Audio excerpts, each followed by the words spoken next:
Time keeps on leaving and we keep on moving. When do we pass on our wisdom to the youth? My veteran story, lost arts discussions, fireside chats with a bourbon or two. It's time to hear the stories by military veterans. Get yourself ready. It's the Lost Arts Podcast. The Lost Arts with Andrew Cox. Hello, my friends, and welcome back to the Lost Art Podcast. That podcast that's giving a voice to our veterans. On today's episode, we're going to have a My Veteran Story with Marine veteran, Staff Sergeant retired Matthew Wee. So I'm excited to hear his story. We got to serve together back at One Mar Div and at MCRD San Diego, so I get to hear the rest of his story. But if you're enjoying the podcast and you would like to help us in what we're trying to do here in spreading our veterans' voices, you can always become a patron. You can go to our website. There's a patron link. That's a reoccurring monthly donation that you could do. Or if you don't want to do that, you'd rather do a one-time donation, that's fine. There's a link on there for that as well. Just click the link. You'll be able to do that one-time donation. Anything that you give is much appreciated, and it will help us as we journey through this adventure in this podcast. Now, if you want to become a guest on the podcast, you can always email me at thelostartwithandrewcox@gmail.com. Again, that's the Lost Art with Andrew Cox at gmail.com. And as always, we do have merchandise for sale. You can go to the website, click on that merchandise tab. There's cups, there's hats, there's shirts, there's all kinds of goodies that you can get in there. But if you're interested, go ahead and do that and then help spread the word about our podcast here. All right, without further ado, I'm going to introduce Matthew Wee. How you doing, Matthew? Hey, Andrew, how are you? I'm doing pretty well. Oh, good. Yeah, I'm doing great. I'm excited to have you on. I'm excited to hear your story and every place that you've been, because I know you've been to some pretty interesting places and done some pretty interesting things. So I'm sure everyone is going to be excited to hear this as well. But hey, let's throw it back. Start at the beginning. Like, where did you grow up? How was that? And then what led you into the service? We'll just go ahead and start there. Yeah, so just starting all the way back, I was born in Redwood City, California, around June '83. My family originally immigrated. My mom and dad, my brother, immigrated from the Philippines. He was, and so it was a long, transition for them to be coming from the Philippines in a different country, coming to the United States. They brought my brother with me or with them in different areas. We grew up. I grew up around the Bay Area. Big sports fan of the 49ers, the Giants, the Sharks, the Golden State Warriors, and other sports teams. But there's plenty of sport teams in that area to keep you going for sure. Oh yeah, I mean, it was a long journey from my parents, especially where they came from. But I always heard the stories of where they're coming from. Family members always visited, always around that culture. But which gets to why I joined, the Marine Corps. I found out about the Marine Corps when I was still in high school. I think on my sophomore, junior year, they were, the recruiters were in a gym doing their thing. Walked up to one of them because I heard about the Marine Corps and everything. At one point, my cousins just all decided, hey, we're going to join too. But out of it, I was one of the few that decided to join the service. I mean, the Marines, but. So I talked to the recruiter, filled out the paperwork, didn't think nothing of it. They called. I was like, yeah, I'll check this out. Joined the delayed entry program the next year when I was a junior in high school. So oh wow, did that for about a year. But it was amazing to do all the training over in the recruiting station, the Bay Area. Just eat a lot of the different fun foods such as MREs. Who wouldn't want to eat a lot of MREs? And then work out with a bunch of Marines. That was fun. I mean, it was just, but to get back to the historical value of the Marine Corps, it was amazing just because, like I said, my family's Filipino, and there's good and bad history of the Philippines, for everything was the Marine Corps. But there was I locked onto the good parts, and just, of course, the things that drew me to the Marine Corps, of course, is, opportunity for travel, the uniforms, the history, Yeah. just everything that the Marine Corps provides, and just how insanely detailed everything is, and just doing that. But being from the Bay Area, I had to leave that area, leave and go down this, Marine Corps Recruit Depot, San Diego. So that was a whole different world to me. That was your first time going to San Diego, I'm assuming. I mean, there were times I was small, because I had cousins and family in the LA area, the Los Angeles, around it, Orange County. Maybe I've been to San Diego when I was a little bit younger, but to experience it as just, 17, 18-year-old, because when I went to boot camp, I just turned 18. So that was just Oh, something, wow. yeah, completely different. Okay. So boot camp for you, how was that? Like kind of explain, you flew into San Diego, I'm assuming. And then talk to me about that first night standing on the yellow footprints. How was that go for you?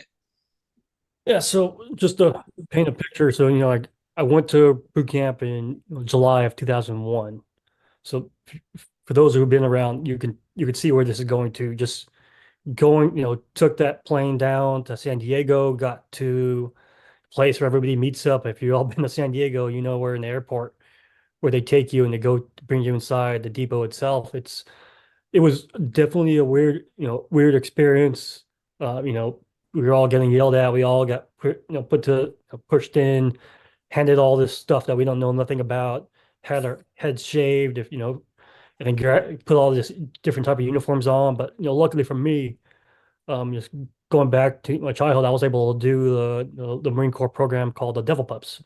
So that Oh, kind of, yeah, okay. definitely prepared me with the recruit training, but also coming from a Filipino household, and that time frame is, um, you know I had the training at home, and also the discipline, and also the stuff that our parents were able to teach and instill me. And it was just that kind of helped me, because making your bed, doing your laundry, doing all the stuff as I was used to already. Like, I Right. couldn't really play with my friends until I made my bed, made sure my room was clean. So it's something Yeah. completely. But just it was nice to be around, having all those training. I mean, I had to wear glasses at the time, so a lot of stuff that you take for granted, like shooting weapons, is something I didn't really handle as much. That that took me a surprise. And you probably dealt with that too, and just seeing a Oh, lot of not being able to shoot a lot. But it's just, yeah, yeah, it's and then what made boot camp a little bit more interesting, being away from your family for a long period of time, like 3 months. That's a long time when you're a young kid. You never really sometimes been away. But like, yeah. I've always been traveling and doing things. And but it's and one thing too is, before I graduated in October, I was in MCRD, or Camp Pendleton. Yeah, MCRD San Diego Camp Pendleton during September 11th, during field fire. Oh, no kidding. Mhm. So you were actually on the range at that point firing when you heard about it, or No, uh, yeah. So go ahead. just Yeah, tell me that. so I was we were done with that. We were part of the field fire, but before we went on field fire, they all pulled us together and asked if we got family in New York or wherever places, and just told us what was going on. We thought the drill instructors were a little, kidding or giving us a scenario, because it was during field fire. We didn't know it was true or not until they showed us newspaper articles. And uh, I didn't really see a real video until afterwards. I got out what was going on. All I knew was what I was told by the drill instructors and newspapers. Yeah. Wow, that's pretty amazing. It's wild that you were in boot camp when it happened. Did that change the attitude of what was happening in boot camp once after that happened? Yeah, I believe some members, yeah. So because we were not expecting that. We all joined in during somewhat peacetime. I told my parents, when they had to sign my paperwork, that nothing was going on. Like, I was 17, they got signed the paperwork, both of them. And at this time, my parents were divorced, so it did not help at all that I was joining boot camp or Marine Corps. The during in 2000s and early, going to boot camp during early 20 or early 2001, like nobody knew. And then, but yeah, it kind of changed the dynamic of a lot of different things because nobody knew what was going on. I mean, nobody had any idea. Not even the Marines there or anybody, because like a lot of things, changed a little bit. Like for those who went to Marine Corps, boot camp or recruit training, it's we all you have that. I don't know if they still do it now. The drill instructor dinners with the Uh, family. Yeah, I don't think they do that anymore. And if they do, I didn't do it whenever I was there as a drill instructor, but I don't know if they're doing it now. I have no idea. yeah, I remember that being canceled, and then we still had the Eagle Globe and Anchor ceremony and then graduation, but some small stuff got I guess got pushed to the side for a little bit to for them to figure out what was going on. But it was yeah, it was a weird environment at the time because we didn't know what was going on. Yeah. And what month did you graduate? October of 2001. October. Mhm. Okay. So basically a month later is when you graduated. So then off to MCT at that point.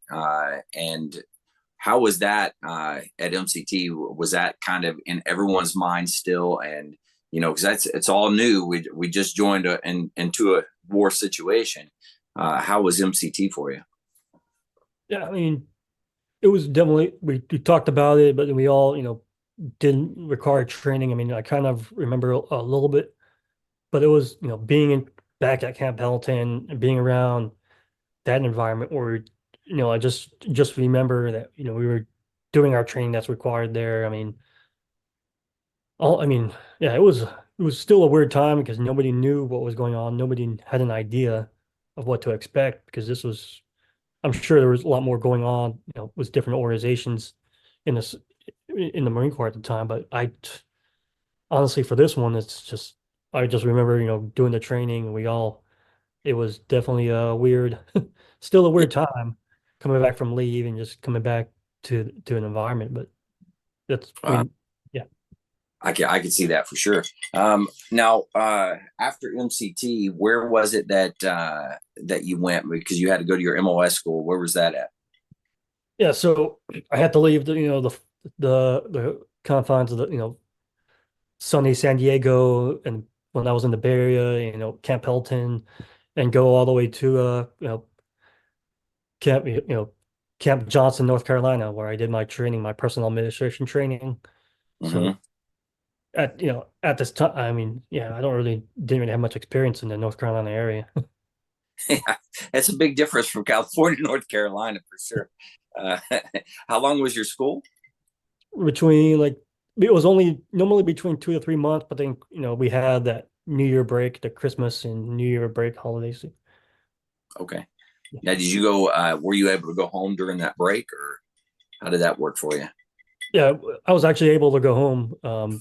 Yeah, go back home for a little bit during that time frame. It was nice to visit family for a bit and then just enjoy being out away Yeah, away. absolutely. Yeah. So you did your school. Was the school difficult for you? Fairly easy? Like, what do you remember about the schoolhouse?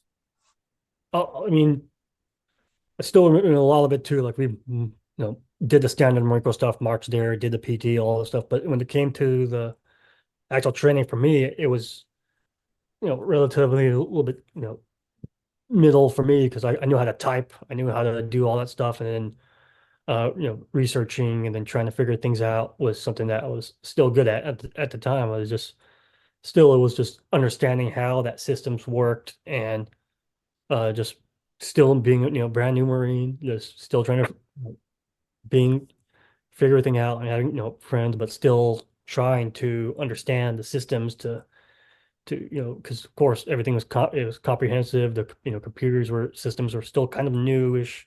Yeah. So Yeah, you were kind of working on both ways though. So the computers were fairly new, yeah. and there wasn't a lot to go around. I mean, so at this point they're kind of learning all of the ins and outs of the computer and how it's going to work for us and stuff like that. Right. At least in the Marine Corps, I'm sure computers were were fine everywhere else, but in the Marine Corps we're a little behind the times sometimes. But Yeah. And if you remember this time frame, it was like yeah, late 2001, early 2002. We're still, when it came to the processes and all that stuff, it was still some of it was still paper and pens, paper or printer stuff, and then uh, offline from the computers, but online, the internet was still being utilized and all that. Mhm. So yeah, it was just it was learning a lot of different things going on while still trying to be, a new Marine. Like, but Yeah. it was definitely eye-opening exactly how to take care of Marines because our the job of a personal administration, was just to take care of Marines, make sure they're paid correctly, promoted, stuff is ran in the system. You want to do a good job and you want to learn your best, but Yeah. all Absolutely. professional at the same time. Yeah. Yeah. So at that point, so you did your school, finished your school there, in North Carolina, and then where was your first duty station? Where'd you end up going? So I did a backtrack, of course, to Camp Pendleton. Uh, Okay. yeah, so started off in California, flew me to North Carolina, and then back to Camp Pendleton for my first duty station was First Marine Division, um, headquarters battalion over in Camp Margarita 33 area. I spent almost 3 years and some change there. It was an amazing time. It was being a personal administration clerk uh, Yeah. in that environment. And that's where we first met each other was there at headquarters battalion. That was our first time meeting or anything. So Right. yeah. So let's talk about your time at First Marine Division headquarters battalion. Kind of what were the highlights for you? What do you remember? Good, bad, whatever you want to talk about, but kind of walk us through your time at First Mar Div. Yeah, so I think the greatest thing for me was meeting a lot of of friends and people that I worked with constantly that I still have in contact with to this day. That was the greatest thing, was just being around other people that either helping out other people as a personal administration or just meeting them on Camp Margarita and just seeing everybody and just being around that. It was just completely new to me. I was only 18 years old when I went there, so met a few friends, hung out. During 2003, I didn't get to go to first portion of our for OIF over in Kuwait, Iraq.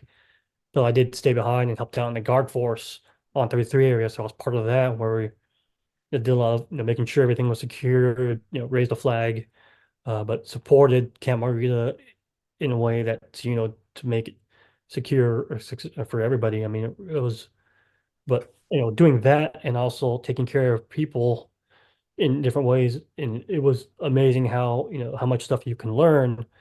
Doing people taking care of people's service record books or officer qualification records, their pay, making sure they got promoted, awards, the training records, and just how much people appreciate all that or need that.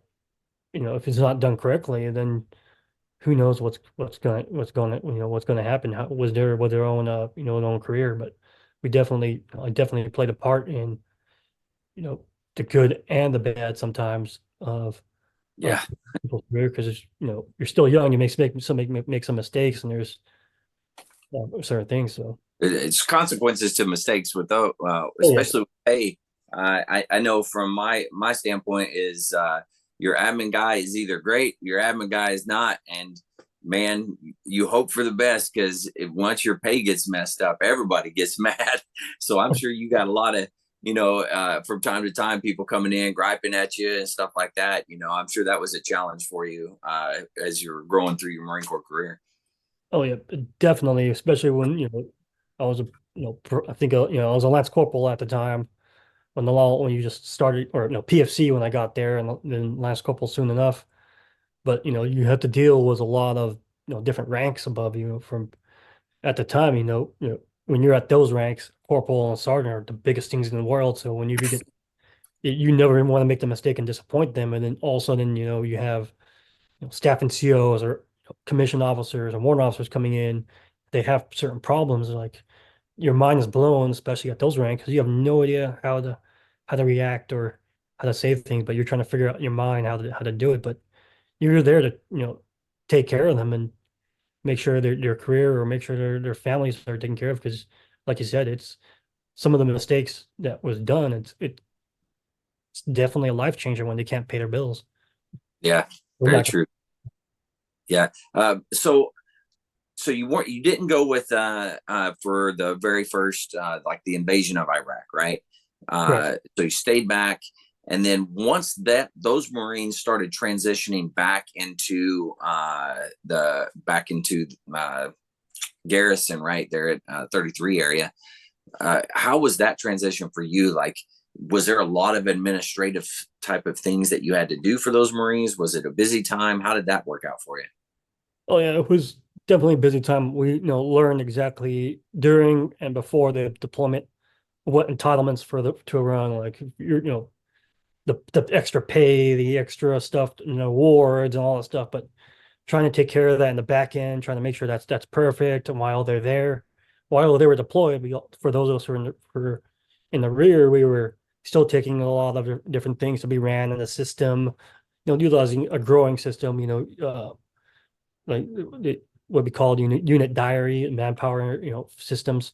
It was just getting all the information, putting it in there, and making sure that these, the Marines and sailors that were deployed were still being taken care of while, by us in the rear, just pushing things forward, make sure it gets approved.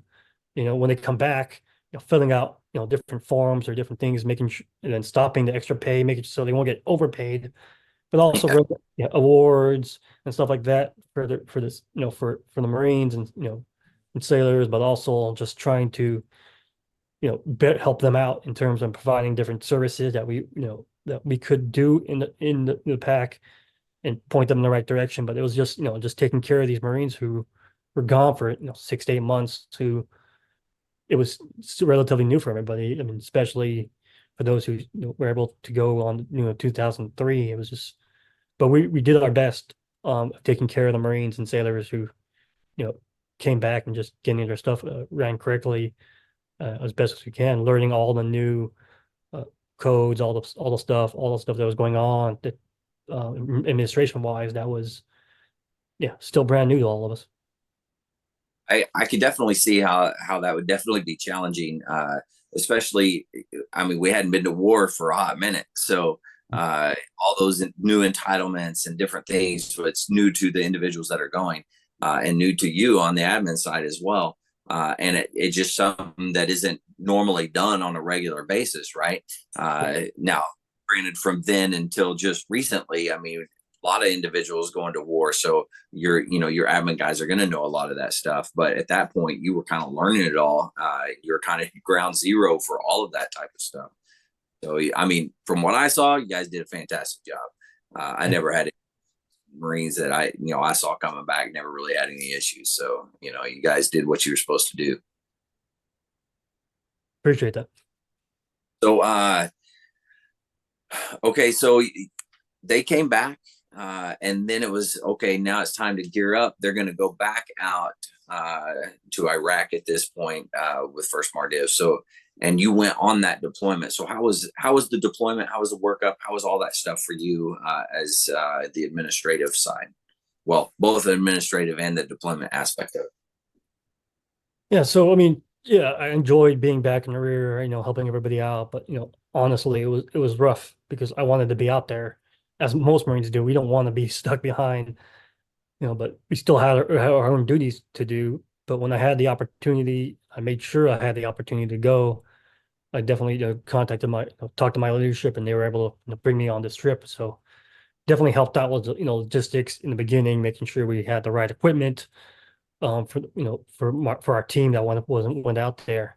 But it was, amazing just to have the opportunity to go out, which we all want to do. I mean, yeah, it was rough trying to tell my family that, I was going out to Iraq. Of course, we had a little gathering, just to make sure, saying, from before I went out, it was rough still. And I'm sure they didn't appreciate me, volunteering. And I told them, like, I wanted to go, and they weren't really didn't really, sound good to them. But I think to work up to it, and then just getting there, was fun in terms of, you're a junior Marine, you have an idea, or an idea in your head what it's going to be like, but until you get there, it's a whole lot different thing. But we still had our jobs to do when we were out there. It was, we flew out. I don't remember exactly. I know, we left, California around February of 2004. For what I did, And then, I know we went to, Kuwait and then did a convoy into, I don't remember the camp at the time. I know it was Camp Blue Diamond. We took over in our, took over in Iraq. But just to work up all that, I was part of all the work was amazing just to get everything done, making sure everybody did the necessary paperwork before they left, taking care of their, service members' group life insurance, all the necessary information and system was correct, all the paperwork for the dependents. Also, if we did back in for 2003, we still did in 2004, make sure we, understand how the title was supposed to work, and then had the necessary toolkits and everything to do while we were out there in Iraq. But getting to, and then that was something that we had to do, which was, amazing to be a part of and just having everything to be done. But when we left Kuwait to go to Iraq, I was able to volunteer to be part of the convoy security. So that was something I definitely still remember being part of helping us, get to where we need to be. Amazingly, nothing happened when we got to Camp Pendleton, which is great because I know it was still a rough time in 2004, but when we got there, we were doing a lot of different things that I can go over in a little bit, but it was just Yeah. yeah, getting to the compound was you didn't think at the time was not because nothing happened. It's just when you think was it was weird, but when you look Yeah. back at it, yeah, you're amazed. So I remember on that deployment when we flew into Kuwait and everything.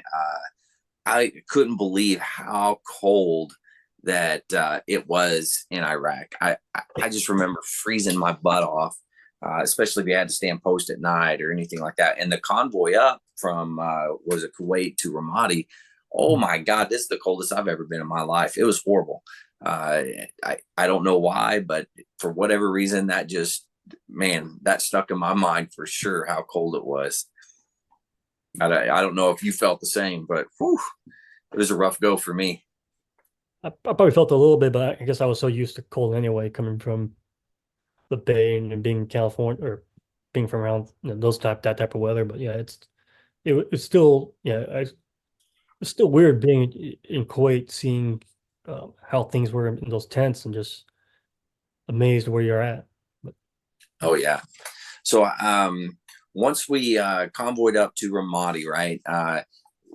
Now, as an administration, you still had other responsibilities, right? You still had to do the workups, you had to do the heavy weapon shoots, you had to do your regular qualifications, you had to do all the other infantry aspect of things, along with all the administrative stuff that you were doing. So you were like double tapped. It was like super busy for you guys.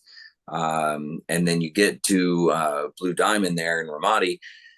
How was that transition for you once you got there? What types of things were you doing, and how did you enjoy that aspect of it? yeah, so like you said, even though we were personal administration, we still had to be Marines, of course. So we did a little bit of working out when we could. Uh, Still had to stand duty and other things within our offices, but also have different tasks within the camp because everybody needed to pull the weight. So I mean, a lot of different tasks I remember, like escorting, uh, you know, the locals to help, make sure they're, taking out, the porta johns, cleaning that up, or standing watch, all the way up, but and then being that convoy security, but while in the compound, still having the normal things, taking care of the compound, trying to make sure everything looks well, but also, just taking care of the Marines, administration. But the biggest one I remember the most, because it's something that we did constantly, was, the compound security, being part of that, the watchtowers, the guard checks, and then just having that, big relationship with, the Bad Marines, of which I had back in Garrison, because we all played a big part no Yeah, matter what. But while in the compound, I work closely with yourself and other Marines that had to do security on the compound. It was just nice to that was it was still it was in my mind fun, but on your back of mind too is like things can go sideways.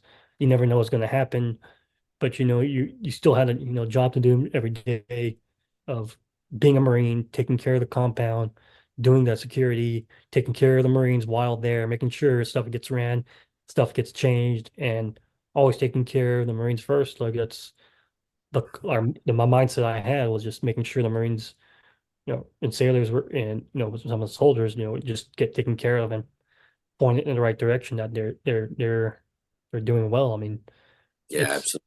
yeah.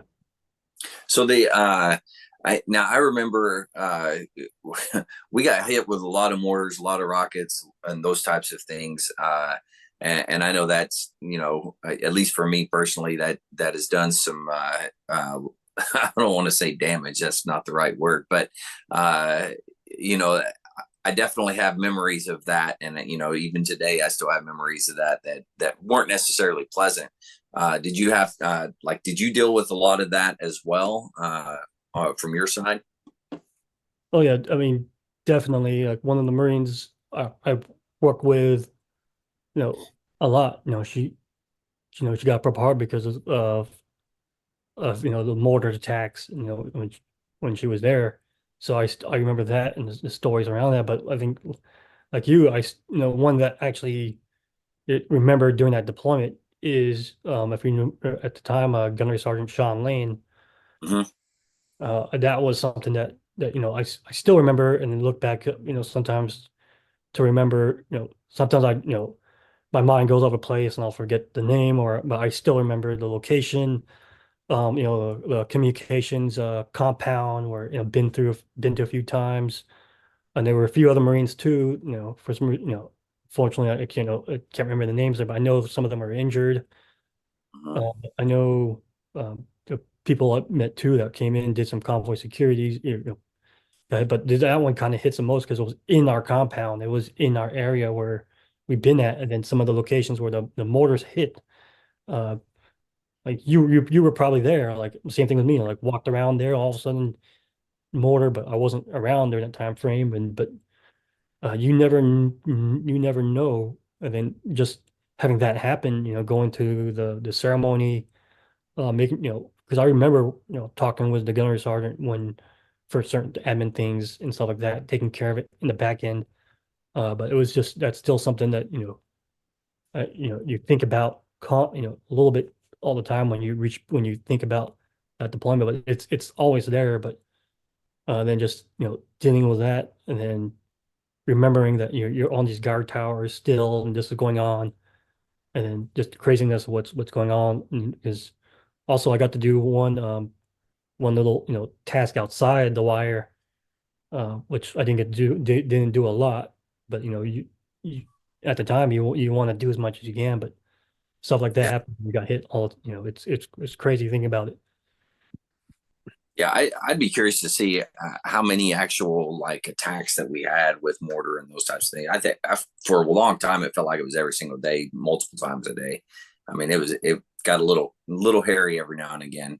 But I remember Gunny Lane, the day that happened. I could tell you exactly where I was at, exactly what I was doing, and Mm. uh, so it's those types of things that from time to time, like you were saying, your mind wanders and you start thinking about those types of things.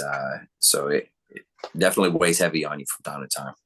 Oh yeah, because yeah, I knew I was either, I was definitely in my office to working that at the time. So I don't think I was on the guard tower because yeah, I actually would remember. But I think one of the biggest, going to different stories, I turned 21 in June. I was there, so I was on the guard tower, of course. So because could never take a day off, even though it's a birthday. You're still got things to do. So I remember going, to the cafeteria or whatever, pulling up on the near beers, cracking it open with my buddies, and just enjoying it. But yeah, I got to turn 21, you know, in this environment. Drinking the near beer, that's nice. I like it. I will say the chow hall was pretty good. Now it could have been that I was starving every day. I don't know, but man, I remember every time I went out, I was like, man, this is the best meal I've ever had. Yeah. Well, it's either that or MREs, which I think we were all tired by then. Yeah, that's true. That's a good statement. Yeah. Oh man. Yeah. So were there any like lessons learned, things like that, through your experience in the deployment, advice that you would give anybody on the backside of that? I mean, yeah, I mean, you can, just it doesn't matter what, a job or military occupational specialty you are. You have things that you need to get done that you may feel it's not necessary, but you're all there for a reason. Like being a personal administration clerk, I still help people out in the meantime, making sure that, like I said, their pay, awards, training or whatever, researching things for them, making sure they can still get promoted, running things to change in their family, but giving them that peace of mind that hey, their family's going to be taken care of because the paperwork is correct, that they're able to still get promoted because they have the right awards, they have the right training in the system, which was still important, but you don't think about being that junior Marine or junior individual at the time. Like you're there for a reason. Even doing the small things, you don't you know starting a guard tower may seem mundane, but you're there with other countries like we were there with Tongans. But That's right. Yeah. biggest piece of advice or situation is just enjoy what you do, but also understand what you do is important because during that deployment, we all had a thing to play, and you never knew what could be a part of. I got to work with amazing people throughout that deployment, and still be part of many different things. You just gotta be aware of what's going on. But looking back, it was due to good employment. I mean, yeah, there's things that could be different, but you don't know at the time. Yeah, very true. Very true. All right. So after the deployment, we get back, and then how was that transition for you? And then it wasn't too much longer after that you transferred, right? Correct. Yeah, so of course we had to go. We went back around August of 2004. We meet up with our replacements. Left from Kuwait. It's just no issues going back to Kuwait, which thank God happened. I mean, I think going back home, we made sure everybody still got the paperwork was, and we still have to do all that. We still have to take care of people's paperwork. Um, stop the entitlements, make sure they run the right awards, make sure people were fine, but still, you know, grieve and move on of what happened during the deployment because that was probably something new that hasn't happened in a while of losing somebody from our environment.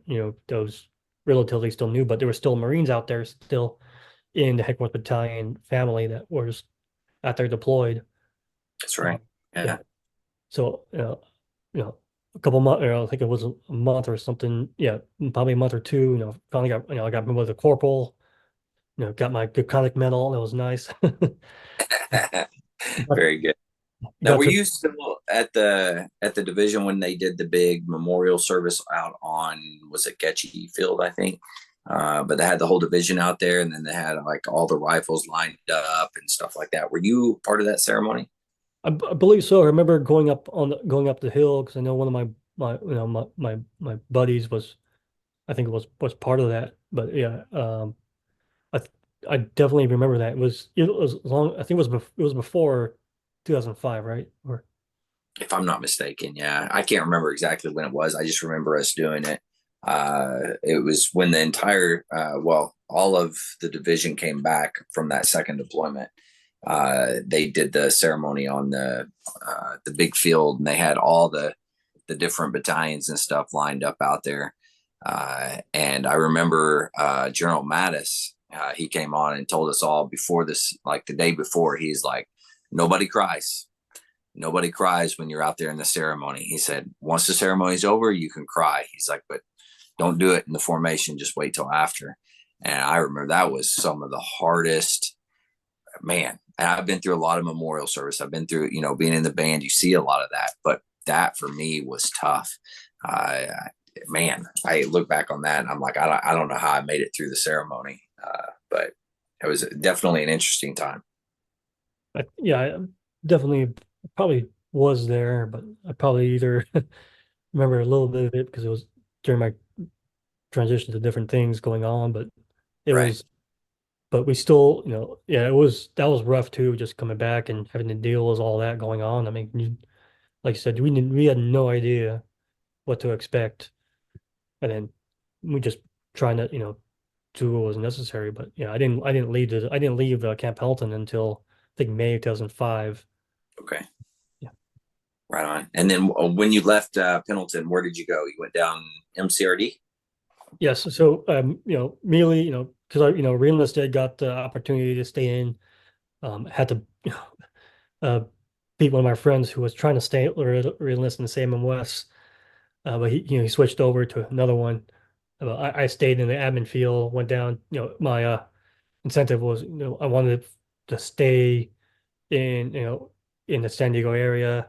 So I chose M30 San Diego at the time. I was like, deployment was fun, but let me try something different. Let me try, back to, where I started because I didn't know if I was going to stay in longer than 4 years. So I was like, I'll give this place a try. And it was still amazing to be down there in the San Diego area near the airport, being still administrator, but in a different capacity down there. Yeah. And then did you work in the pack down there, or were you with somebody else? Yeah. I was with the Personnel Missions Administration Center, working um, with the prem personnel, everybody around there. I didn't really work with much the recruits. Uh, at the time, I think I was in the travel section because that's where I came from when I left left Camp Pendleton because I was moving around a lot. But Right. Yeah. yeah, so I was around that, to help take care of people's travel, making sure that they're getting paid. Definitely enjoyed it because it was, nice to talk to people coming back from different trips and just being around that environment in, the depot. It was still a weird at the time because, I think I was a corporal when I first got there, and it was just still, eye-opening to be there in a different capacity than a recruit. Yeah. It's definitely different for sure. Like, Now you did other things there as well. So you had collateral duties, and correct me if I'm wrong, you did color guard stuff while you were there. Yeah. yeah, so I got to, support that, before I did the color guard, we all had these duties of, supporting the finger detail, and then we have the or we have the depot security when we had family members come down. So we got the training on that, which was amazing, just being around that, getting, OC sprayed and doing all this crazy training. It was, yeah, Horrible, yeah, it was horrible training. oh yeah. OC spray's horrible. I mean, we had to do it too, not just for the graduations on, for the family coming on Thursday and Friday, but at the time, the depot, hosted the Marine Corps, or no, not the Marine, but the San Diego Rock and Roll Marathon. That's right. Yeah. And so we still had to do that. And then I remember a few times, like, because my mom still, was running marathons too, and it's like I did it with her one time. I was like, at the time, I was like, I'd rather run the marathon than be there for almost 10 hours of a day. But That's very true.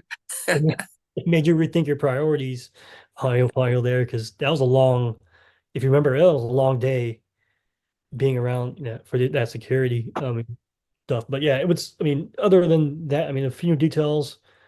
That was also a rough one, but it was amazing just being around that, having that opportunity and the privilege to, be part of, someone's, ceremony. I mean, I got to be part of the rifle detail, this sword NCO, and then also lead it as well. But and then different things. But I after doing all that, there was an opportunity to work it, with with the finger detail and depot color guard as part of the part of being part of the members. So I got to leave the personnel center for a bit, for about I think it was 6 to 8 months, helping out in that capacity, where I was again around you know band Marines. It's just amazing how how that fits. Where Yeah.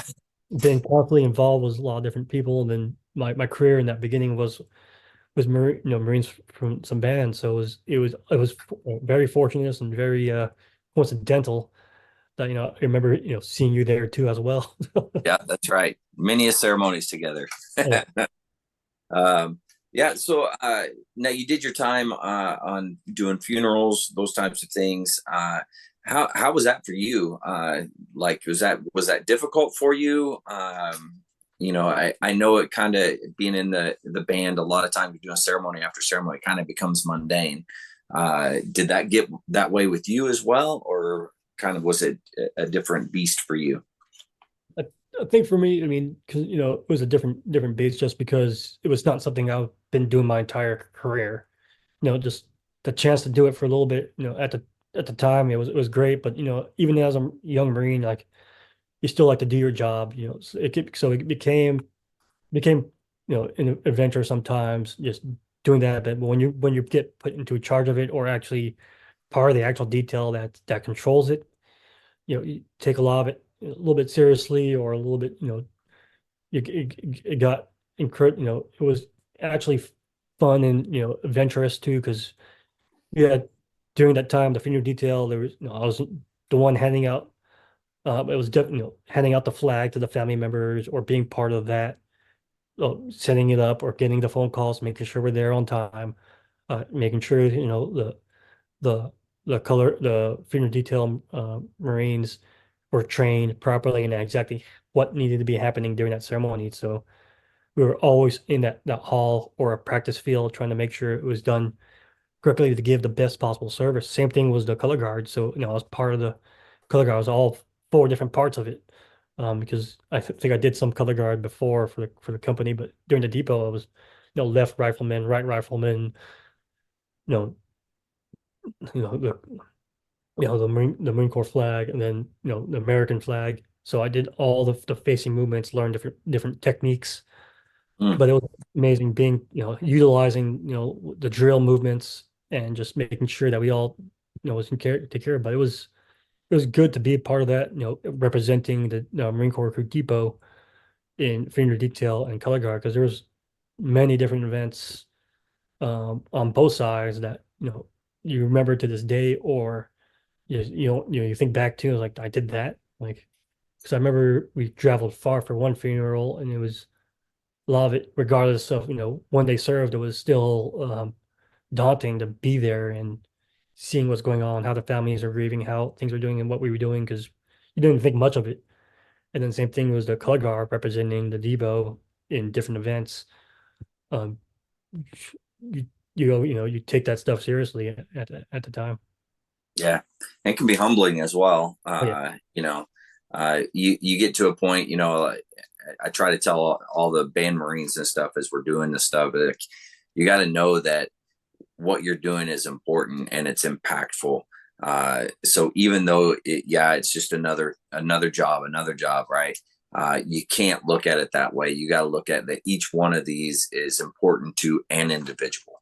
And you got to remember that's what you're there for. So it can get mundane, but at the same time, it is incredibly important. Oh yeah. So, all right. After MCRD San Diego, where did you go from there? Yeah, so I mean, after the depot, or after the color guard, I went back, to my section and went back to the service record book, helped the Marines still out there, still take care of people's pay. I remember fixing a lot of people's stuff and making sure they're getting promoted properly, awards. You know, it was, great working. Like I have good stories about working with a band, but also some funny ones too, where I was part of, Marine the Quarter NCO the Quarter boards, where every single opponent I had was a band member. So, and some of the stuff we had to do was drill.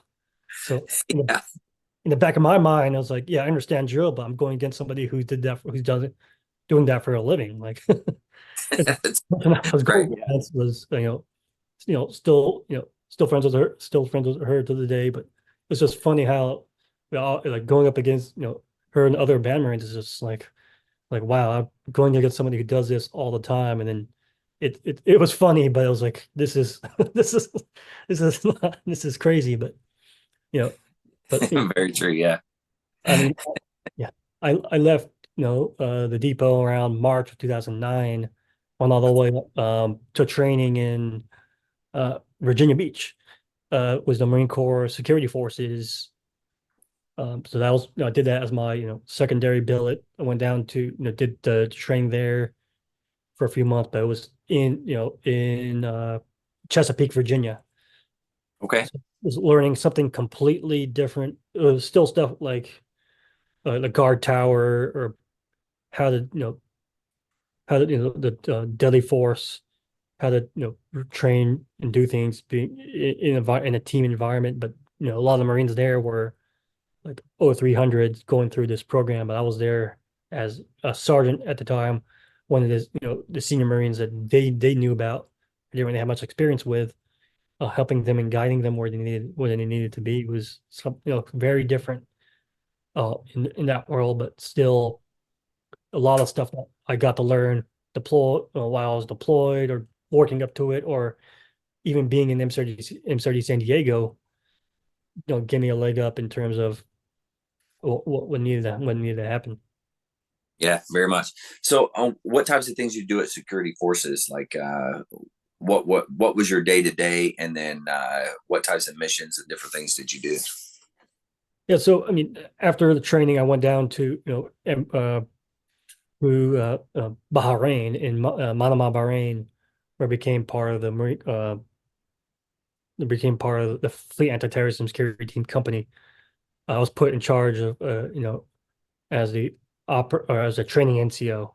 So I helped develop a lot of programs while in NSA Bahrain, where I was helping the Marines who are coming uh, from Chesapeake, coming from Norfolk up there into to Bahrain, making sure they were trained properly, like annual training, and then also working with the U.S. Embassy, making sure they had understanding what the embassy does, and helping build different operational environments, training environments for them to utilize in Bahrain, but also in Kuwait.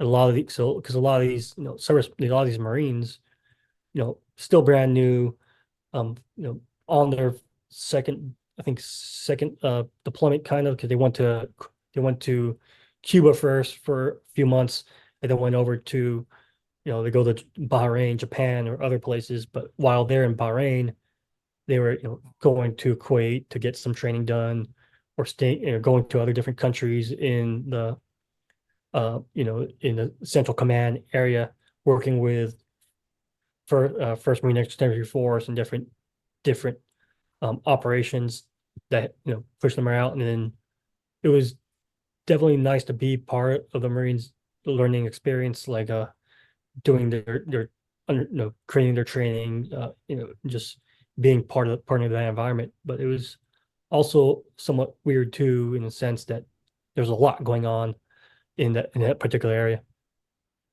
Yeah. So, what were some of the good things, bad things? What was it kind of that you remember the most about what your time at security forces? Yeah, so good things was just like having that, that kind of break from, the just the personal administration, but also being around an environment where I played a key role in training and operations. Was able to pick up, staff sergeant when I was there, but being in the Marines' lives, just in terms of who deployed there and move around, like I, still remember a lot of different operations we did together in a small team and also in general capacity. And then one of the Marines that went up there too as part of security forces, I worked with her mom in M30 San Diego. So that I worked with his mom in M30 San Diego. It was Wow. just it was weird. So it was that was crazy. And then we had a few Marines that, when they returned back to the fleet, deployed was their infantry companies. I remember one that got injured, and then one that that passed away. So it was just from injuries in Iraq, in Afghanistan. So that was just, it's weird being around that again. But and then during this whole time frame, we had, I don't know if you remember Everett Spring around the 2010, 2011 area time frame. So that was Okay. crazy. Wow, that's really cool. And obviously, you're doing well for yourself at this point in your career because you've picked up staff sergeant at this point. You've only been in what at this point, 8 years, So it was 2011, around 10 years. Yeah. 10 years at this point. So doing well. And then after security forces, where were you heading? Yeah. So after after security forces, I I went to went to Germany. I went to Marine Corps, the Marine Corps, Marine Corps European Africa Command over there. Nice. Yeah, as a assistant personnel administration, chief, doing that type of in that type of environment. It was just being back in somewhat fleet territory, working with Marines again in the administrative world, but helping take care of different programs, like, the government charge card program, defense travel system again. Um, Also, there was the Georgia deployment program. I was in charge of Mm. as well, but I had Marines under me taking care of different things. It was just nice being in Germany where I was able to travel many different countries around the location. Just um, it was an amazing time frame. Definitely a weird, still outside the United States, but it was definitely an amazing experience. Uh, and that, so how long were you overseas total that time? Yeah, counting, Bahrain, Germany, and then Africa was between close to 6 years. Okay. So you went from Germany to Africa, or Africa, Bahrain was It you, was yeah. So it was Bahrain, Germany, and then um, Africa. And then oh wow. yeah, Africa. So how was that transition Germany to Africa? Like what was all that like for you? Yeah, it was definitely interesting because I was living in an environment where I was able to go many different countries within a week time frame.